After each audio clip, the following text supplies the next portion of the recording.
How Germany got on tonight.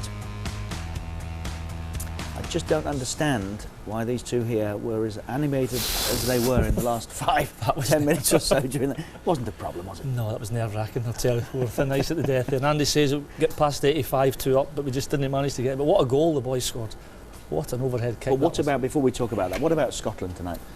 What a dream start. 6 points after 2 games and to top the league group table there is fantastic. It's a great start. So pleased for Walter and the players. The players have been, it's the same group of players that were slaughtered under Bertie votes, and they've come back, and they deserve all the praise they're going to get. And this was the sort of game, Andy, we were talking about earlier, where you said traditionally Scotland slip up in matches like this. Absolutely. Not tonight. Is that another sign of growth? I think it is, Richard. I mean, I thought there were a lot of plus points tonight. The goals were great. To get 2 goals away from home is fantastic for Scotland. We threatened time and time again in the break as well. The goal at the end always makes you twitchy when you watch Scotland play, because that's what we've done. And in the past, we would have drawn that game 2-2. Yeah, but I think it is a measure of where Walter's got this team going. I'm absolutely delighted for the boys. I'm delighted and chuffed to bits for Walter and Ali and Tommy Burns. I think they've jointly. We're not world beaters. No. We're moving forward, and that's all Scottish fans have asked of this team. As someone who used to score goals like the opener, marks out of 10 for the header from Daly? Well, it's a great header, because, and again, when you talk about people who stand and people who get a run at you, example of what you talk about. The defender's trying from a standing jump at full pace. He's always going to out-jump the defender, and if he marries up with the ball, as he does perfectly, and this is what you call a header. It's a proper header. That's what you call a header. Great delivery, keeper no chance. The guy in the line could maybe have done a wee bit better. A great header from Christian. I don't think it was criticism of Miller at half-time, but there were concerns that his best work was being done outside of areas where he could really hurt people. Well, yeah. Then he comes up with number 2. Yeah, I think the force, the change forced upon Walter actually worked out well for us. Chris Proyd, I thought, led the line better and allowed Kenny to come from deeper and come from the sides. And this is a great take with the chest here. But a lot of confidence there. If that scored against you, are you asking for handball? No. No, it's there. No, it's the chest. I think it's chest.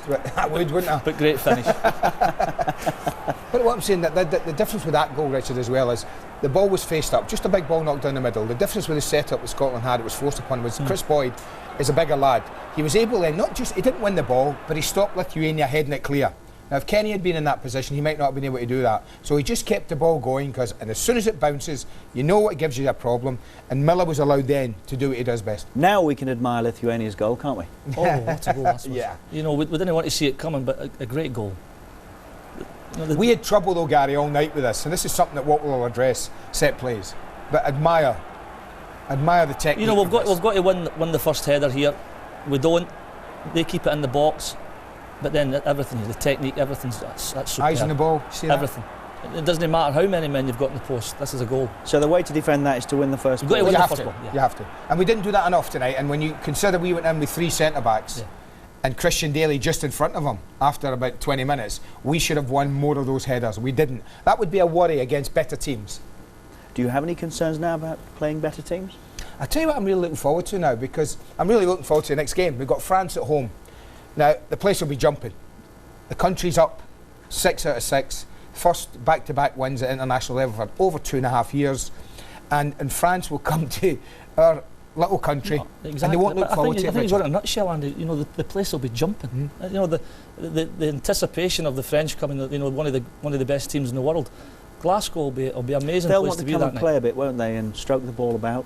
Absolutely. They've got better players. They've got better players with more technique and more ability. But I'd imagine we'll be right up in their faces on the night, buoyed by a big vocal Scottish crowd.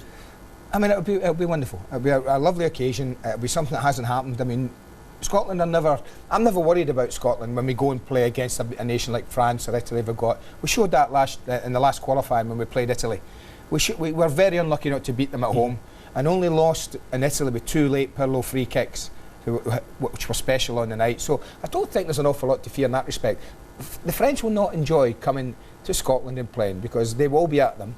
They're a better side than us, we know that. Yeah, but Walter will be telling the players that, if we sit off and admire and look at the names in the back of the shirts, then there's a problem. We've got to be right up in their faces and get in amongst them. And let me tell you something about France, right? We are not going to not qualify because of what happens against France. We're going to not qualify because of what happens tonight. We draw that 2-2 tonight after being 2-0 up. That's why we don't qualify. We don't qualify because we don't beat France.